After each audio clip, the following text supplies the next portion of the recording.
그 다음에 우리가 또 뭐가 있어요? 투자. 투자. 공급자 다음 바로 투자. 내가 투자를 한다.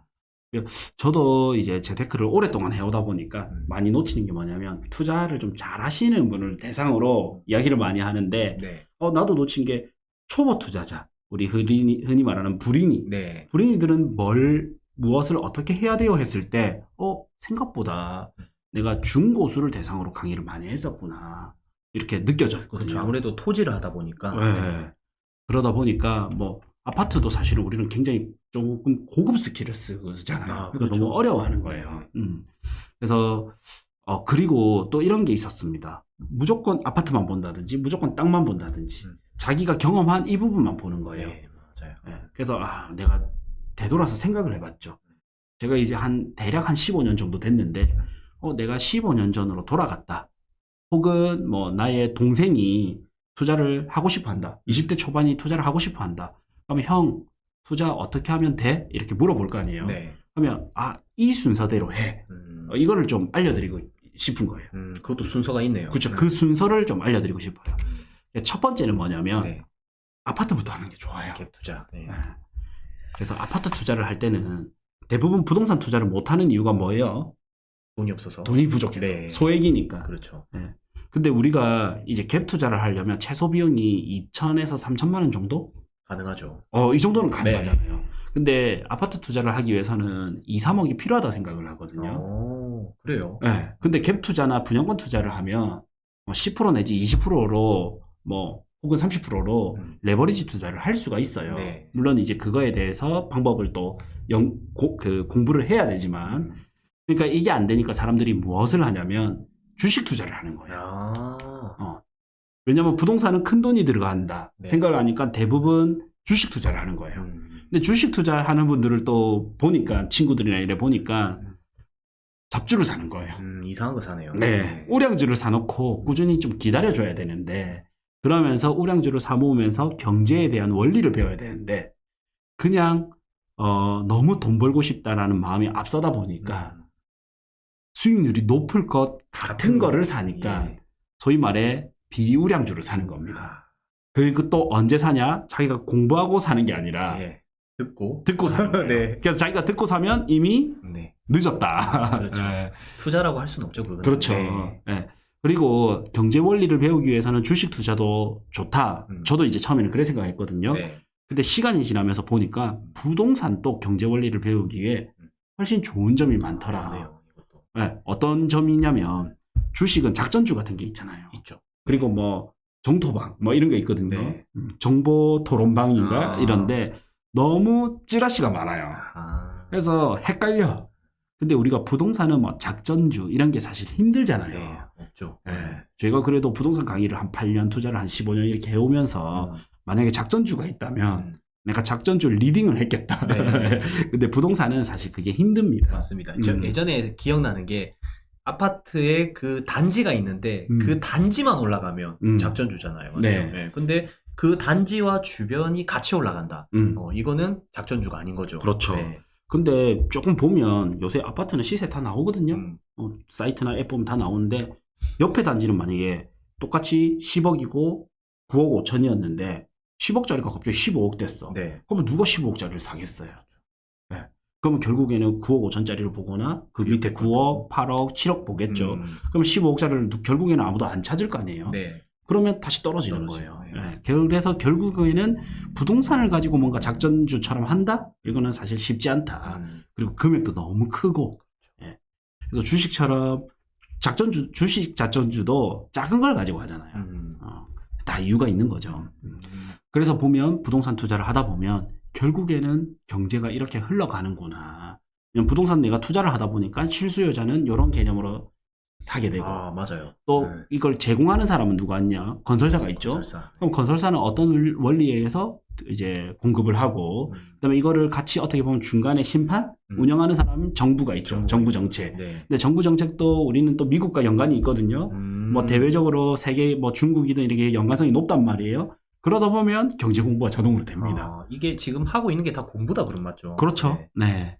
그래서 이제 부동산으로 돌아온다면 저는 이제 처음에는 실물이 딱 보이는 아파트잖아요. 근데 이거를 내 돈을 다 드리는 게 아니라 전세를 끼고 있는 거 있죠. 네.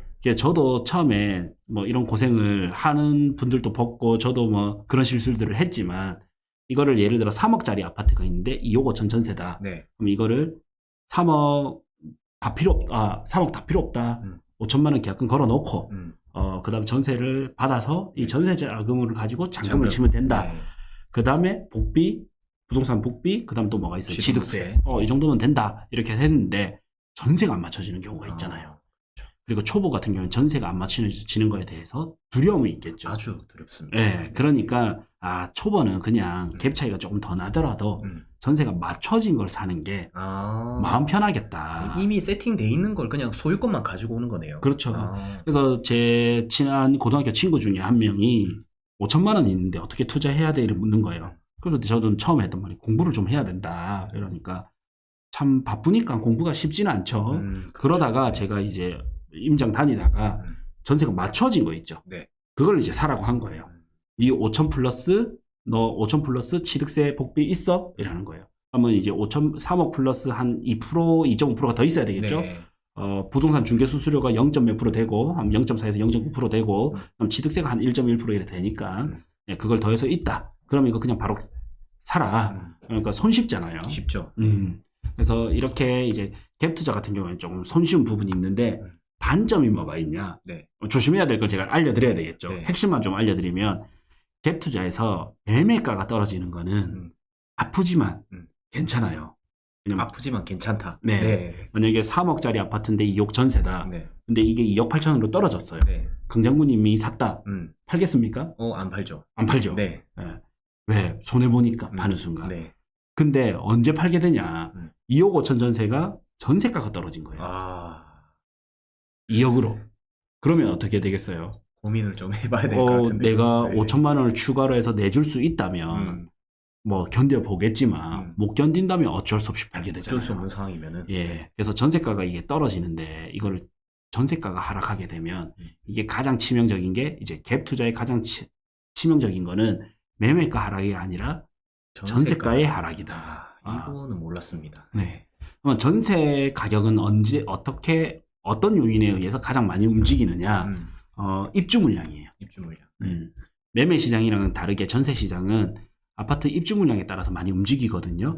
그래서 공급대는 그러니까 입주할 아파트가 많으면 경쟁자가 늘어나는 거죠. 네. 그러면 전세가가 좀 떨어지게 되고 입주 물량이 부족하면 전세가가 오르게 되고 핵심은 이제 이게 절대적 지표는 아니지만 뭐 한 90% 이상의 중요 지표입니다.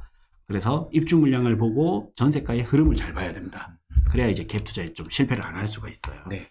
그다음에 이제 분양권 투자 같은 경우에는 아직 새 아파트가 아니죠. 네. 이제 새 아파트를 분양받은 거 권리잖아요. 네. 그래서 이 분양권 같은 경우에는 첫 번째는 이제 계약금 10%를 걸죠. 그러다가 중도금 대출을 일으킵니다. 네. 이 중도금 대출이 무이자도 있고 유이자도 있는데 무이자면 좋겠죠. 네. 그 다음에 잔금을 쳐야 돼요. 그러면 3억짜리 아파트다. 네. 뭐 요즘 뭐 추세에 맞게 5억짜리다. 네. 그럼 계약금 10%를 걸면 5천만 원이 필요하죠. 그래서 중도금 대출을 일으킵니다. 이때는 돈이 필요 없어요. 그러다가 잔금 때 남은 30%를 넣어야 되잖아요. 네. 계약금 10%, 중도금 60% 대출, 남은 30%를 이제 잔금을 치러야 되는데 요때 이제 담보 대출을 일으키기 때문에 5억에 70% 대출하면 7, 5, 35, 3억 5천이 나오거든요. 네. 그러면 내가 5천을 투자했기 때문에 이제 추가적으로 1억이 필요한 겁니다. 그래서 분양권 투자에서 제가 실패하는 분들을 보면 이 두 가지만 조심하면 분양권 투자는 실패를 잘 안 해요. 이 두 가지가 뭐냐? 네. 내가 잔금까지 돈을 다 마련해 놓으면 잔금 못 치를 일이 없잖아요. 그렇죠. 그러면 실패를 잘 안 해요. 네, 돈이 많은 사람. 네, 네. 잔금을 치면 되니까. 근데 이제 잔금 칠 돈이 없는 분들은 여기서 좀 이제 내가 시장이 좋으면 분양권 상태로 팔릴 건데 혹은 이제 이게 매매가 돼서 팔릴 건데 이제 이게 안 팔리는 거죠. 그러면은 잔금을 못 치게 되는 상황이. 그렇죠. 그래서 이제 리스크가 있는 거고요. 두 번째는 뭐가 있냐? 이 첫 번째 확장으로 뭐가 있냐? 내가 피만 먹고 빠져야지 이런 생각을 하는 거예요. 그러다 보니까 분양권을 내가 2개, 3개를 사버리는 거예요. 그러면 아까 잔금이 1개당 1억 5천씩 추가로 필요한데 2개를 샀다. 3억이 필요한 거죠. 네. 그러니까 여기서 많이 좀 힘들어하신 여러 개 하는 사람이 조금 위험 분들도 많이 봤거든요. 그래서 잔금의 기간을 같은 아파트를 여러 개 사는 것보다는 조금 떨어져서 사는 게 나아요. 그 다음에 이제 뭘 실패 많이 하냐? 네. 프리미엄을 주고 사는데 네. 분양권을 프리미엄을 주고 사는데 이 프리미엄 신고를 안 하는 거예요. 그래서 5억짜리 아파트 분양권을 살 때는 계약금 5천만 원이 필요하죠. 네. 근데 여기가 분위기가 좋아서 프리미엄이 5천만 원이 붙었어요. 네. 그러면 내가 5억 5천 주고 사는 거죠. 네. 근데 5천. 예, 순간적으로는 5천 계약금에 프리미엄 5천이니까 1억이 필요합니다. 그렇죠. 네. 나중에 잔금 때 1억 5천이 필요하고 근데 이 5천만 원을 신고를 안 해. 아, 그렇게도 가능하네요. 예, 그렇게 하는 경우도 있었죠. 그런데 이 내가 나중에 팔 때 돼서 보니까 시장이 안 좋아진 거예요. 혹은 시장이 좋아졌다. 그래서 프리미엄이 5천이었던 게 1억이 됐어요. 그래서 나는 이렇게 생각하는 거지. P 5천 주고 산 거를 P 1억에 팔면 되니까 5천만 원 벌었네? 생각할 거 아니에요. 그렇죠. 네, 근데 사실 번 게 아니에요. 아, 왜 그렇죠? 왜냐면 내가 5천만 원 P를 주고 샀지만 신고를 안 했잖아요. 네. 아. 그러면 나는 5억에 주고 산 거예요. 근데 프리미엄 1억 받고 팔면 내가 6억에 파는 거거든요. 그러면 그 1억에 대한 양도세 신고를 해야 됩니다. 양도소득세 신고를. 잘하면 본전이 될 수도 있고. 그럼 본전이 됩니다. 네. 그러면 본전 이하가 될 수도 있고, 그러면 못 파는 거예요. 아, 이거 계산 못 해가지고 손해 보는 사람도 있겠는데요. 네. 그래서 못 팔거나 손해 보거나 아니면 못 팔았다. 그 다음에 하락장이 온다든지 이런 경우도 있죠. 그래서 분양권은 딱 두 개만 조심하자. 잔금 치를 돈까지 대비해 놓자. 두 번째는 프리미엄 주고 사더라도 신고를 해라. 그러니까 흔히 말해 다운 거래를 하지 마라. 예. 그래서 이게 중요합니다. 분양권은. 그다음 사람들이 이제 분양권 투자를 하게 되면 내가 아파트도 좀 투자해봤고 분양권 투자도 해봤다. 그러면 이제 재개발 재건축을 하게 되는데 이 재개발 재건축은 공부를 많이 해야 돼요. 네, 맞습니다. 네. 공부를 많이 해야 되는 대신에 장점은 뭐가 있냐면 이제 투자금 대비 수익률이 굉장히 높은 편이죠. 잘 됐을 때는 엄청 높죠. 투자금 대비 수익률이라기보다는 투자 차액급. 네. 차익금이 굉장히 큰 경우예요. 맞아요. 조금 넣고 갑자기 많이 딱 들어오는 경우도 있으니까. 그렇죠. 그래서 사람들이 이제 재개발 재건축을 하다 보면 이 재개발 사업이라는 거는 뭐 15년 이렇게 걸릴 수 있는데 가격이 오르는 그 적정 구간이 있거든요. 그 타이밍에는 1, 2년 상간에도 많이 오르게 돼요. 근데 단점이 뭐가 있냐면 항상 시장 후반부에 재개발이 오르거든요. 마지막에. 그리고 먼저 또 꺼져요. 그래서 재개발 재건축은 내가 투자로 접근했다 하면 먼저 꺼지기 때문에 늦게 오르고 먼저 꺼지죠. 그럼 다음 장이 왔을 때도 또 늦게 오거든요. 네. 와, 이거 위험할 수도 있겠는데요. 그렇죠. 네. 그래서 이제 공부를 좀 많이 하고 해야 됩니다. 공부하려면 어떻게? 네. 캠프 부동산 스쿨. 네. 네. 자, 그 다음에 내가 이제 된다면 상가 토지를 보는 게 좋죠. 네.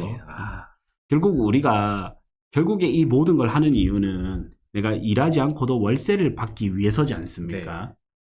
나는 자는 동안, 여행을 가는 동안 월세가 들어오면 최고지 않습니까? 네. 그래서 상가를 원하는데 이 상가도 구분 상가가 있고 땅을 깔고 있는 상가가 있죠. 근데 대부분 땅을 깔고 있는 상가가 나중에 매각하기도 좀 편하고 시세 차익을 볼 수 있기 때문에 좀 좋아요. 그리고 내가 상가를 비싸서 돈을 주고 못 산다면 내가 현재는 개발이 덜 돼가지고 도시화가 덜 돼서 땅값이 저렴하지만 앞으로 뭐 우리가 여기 있는 뭐 일강 신도시가 들어왔다, 유동인구가 늘죠. 좋아질 곳. 교통이 좋아졌다, 유동인구가 늘죠. 뭐 고속도로가 뚫린다든지 국도가 뚫린다든지 도시철도가 뚫린다든지 그러면 유동인구가 늘기 때문에 이제 빈 땅에서 뭔가 상가를 했을 때 효율성이 높아지겠죠. 그러면 이제 땅값이 올라가겠죠. 그러면 이제 토지를 가지고 대출을 받아서 이제 건물을 짓는다. 이런 방법들도 있습니다. 그래서 내가 부동산 공부를 할 때는 갭 투자나 분양권을 먼저 보는 게 좋은데 요때 갭 차이가 많이 안 난다. 이럴 때는 갭 투자를 먼저 보시고 갭 투자가 많이 난다. 지금 대구 같은 경우에는 전세가나 매매가에 갭 차이가 많이 나거든요. 그러면 이런 시장에는 분양권을 보는 게 좋다. 그 다음에 이 두 개를 봤다면 재개발 재건축. 그 다음에 이제 상가 토지를 보게 됐죠. 그러면 그때 이 내가 물건 보는 눈에 대한 가치는 생겼습니다. 그때 이제 가치 대비 싸게 살 수 있는 방법. 그때 경공매를 보는 게 좋아요. 이게 마지막이구나. 네, 저도 경공매부터 시작을 했거든요. 네, 저도 그런데 보통 사람들이 다 경매부터 시작하더라고요. 그렇죠. 그러면 경매에 대한 절차나 뭐 권리 분석 이런 거는 배웠는데 이 물건이 감정가가 만약에 3억이라고 하는데 이 가치는 3억인지 4억인지 네. 2억 5천인지를 모르는 거예요. 그렇죠. 그건 어렵죠. 예. 근데 만약에 나는 감정가가 3억이라서 조금 싸게 2억 5천에 뭐 2억에 낙찰받았다 합시다. 근데 얘의 가치는 원래 2억 정도인 거야. 감정가가 높게 나온 걸 뿐인 거지. 감정가가 시세다, 가치다, 이거는 다 다른 거거든요. 그래 되면 내가 싸게 산 게 아닐 수 있어요. 그래서 물건 보는 눈을 먼저 키우고 네. 경매 공부를 하면 많이 보입니다. 잘 보이겠다. 예. 근데 경매 공부를 먼저 해놓으면 어차피 경매 절차나 안다 하더라도 물건이 안 보여요. 그래서 이제 내가 여기 부동산 보는 눈이 생겼다? 그러면 싸게 살 수 있는 경매 공매를 보면 좋고요. 네. 그 다음에 내가 싸게 사는 법을 배웠잖아요. 네. 그럼 이제 비싸게 파는 방법을 배워야 되죠. 그렇죠. 네. 중요하죠. 그게 이제 부동산 개발입니다. 개발. 요즘에 제가 제일 관심 가지는 딱 그 종목이에요. 그렇죠. 네. 그러면 뭐 낡은 건물을 사가지고 리모델링을 한다. 네. 처음부터 건축을 한다기보다는 낡은 건물을 사서 리모델링을 해보는 게 조금 더 수월하겠죠.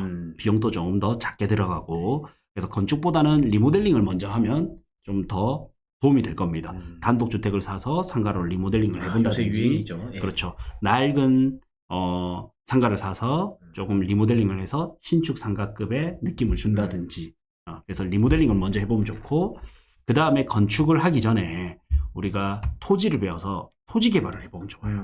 우리 강장군님 주특기인데 땅을 사서 네. 뭐 1000평의 땅을 사서 100평에 적당한 크기로 수요가 많은 분할을 한다든지 아니면 10평 10평 땅이 너무 작잖아요. 네, 그렇죠. 이걸 사서 하피를 해본다든지 뭐 꺼진 땅을 쌓아서 성토를 해본다든지 이렇게 토지 개발을 먼저 해보면 좋고, 그 다음 이제 건축을 해보면 좋죠. 네. 그래서 부동산으로 시작할 때는 나는 부동산 투자를 하고 싶다. 그러면 갭 투자나 분양권 먼저 보시고, 다시 한번 설명드리면 갭 차이가 작게 나는 동네는 갭 투자를 먼저 보시면 좋고, 왜냐면 실제로 내가 눈에 있기 때문에. 그 다음에 갭 차이가 많이 난다? 그럼 분양권을 보는 게 좋다. 그 다음에 이제 재개발 재건축을 공부해서 해보고, 그 다음에 이제 상가토지. 그러면 이제 싸게 살 수 있는 경매 공매. 그 다음에 내 물건을 비싸게 팔 수 있는 리모델링, 건축, 네. 개발. 역시 마지막은 개발이다, 맞죠? 그렇죠. 그리고 항상 수익성이 좀 높은 것도 이 개발이죠. 네. 근데 이 개발도 결국에는 내가 부동산을 잘 보면서 해야 되거든요. 이런 거죠. 강원도 어디에 뭐 소도시에 무슨 도시 이름을 말하긴 그렇고 이 소도시에 초호화주택을 지은 거예요. 네. 난 개발을 했죠. 네. 그럼 가격은 올라요. 근데 문제는 뭐다? 안 팔리죠. 네, 수요가 있어야죠. 네. 그래서 이 물건 보는 눈이 먼저 생기면 이것도 훨씬 도움이 돼요. 그래서 제가 한 15년 동안 있으면서 부동산으로 돈 벌려면 이런 순서대로 했을 때가 가장 크게 성공할 수 있더라. 네. 안정적이면서 크게 성공할 수 있더라. 정말 좋은 내용입니다. 네. 그래서 제가 마지막으로 드리고 싶은 말씀이 네. 부자가 되기 위해서는 네. 그릇을 먼저 키워야 된다. 그릇을 먼저 키워라. 네. 저도 이제 불경기를 여러 번 맞으면서 요즘 같은 경우도 사실 부동산 불경기지 않습니까? 이럴 때는 자산이 많이 축소되는 시기거든요. 네. 예를 들어서 10억을 내가 벌었다가 예를 들어서 뭐 한 5억을 날렸다. 네. 그러면 내가 고민을 하는 거죠. 와, 왜 내가 이럴까 고민을 하는데 가만 생각해 보면 내가 담을 수 있는 그릇이 5억이었던 거예요. 그래서 쉽게 이제 이렇게 제가 표현을 많이 해요. 물이 만약에 그릇이라면 네. 내가 물을 많이 뜨면 물이 만약에 돈이라면 네. 물을 많이 뜨면 어떻게 돼요?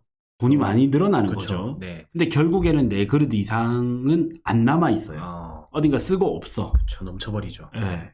그래서 이렇게 10년 이상 있으면서 느낀 게 내가 그릇을 키워놓고 비가 올 때 밖에만 내놓기만 하면 물이 들어오구나. 자동이네요. 네. 네. 그래서 이제는 내가 억지로 투자를 막 하려기보다는 이런 시기에는 이런 투자가 맞고 저런 시기에는 저런 투자가 맞다. 그럼 투자로 돈을 벌었을 때 혹은 자산이 늘었을 때는 너무 중요하죠. 이렇게 해야 된다. 네. 이거를 먼저 공부를 하는 게 중요하구나. 네, 종합적으로 다 알아야 되는 것 같아요. 그렇죠. 네. 네. 그래서 공부를 하고 물때가 들어올 때는 아까 비가 올 때는 그릇만 내놓으면 된다 했죠. 사실 지금이 굉장히 어려운 시기지만 또 조만간 네. 투자하기에 굉장히 좋은 시기가 올 거예요. 맞습니다. 네. 사실 저도 그 시기를 굉장히 기다리고 있었거든요. 네. 항상 비가 가장 많이 오는 시기가 우리 장마철이잖아요. 맞습니다. 근데 장마철에는 더워요. 그래서 지금이 어려운 시기지만 곧 기회가 온다. 네. 근데 그 기회를 담기 위해서 나의 그릇을 키워야 된다. 꾸준하게 한 사람들은 나중에 그 기회가 왔을 때 많이 담을 수 있겠다 말이죠. 그렇죠. 네. 예, 그래서 그릇을 키우는 게 우선입니다. 네. 자, 오늘 사업하는 방법, 네. 투자하는 방법, 네. 핵심만 해서 네. 좀 배워봤는데 괜찮았습니까? 너무 잘 들었습니다. 네. 네.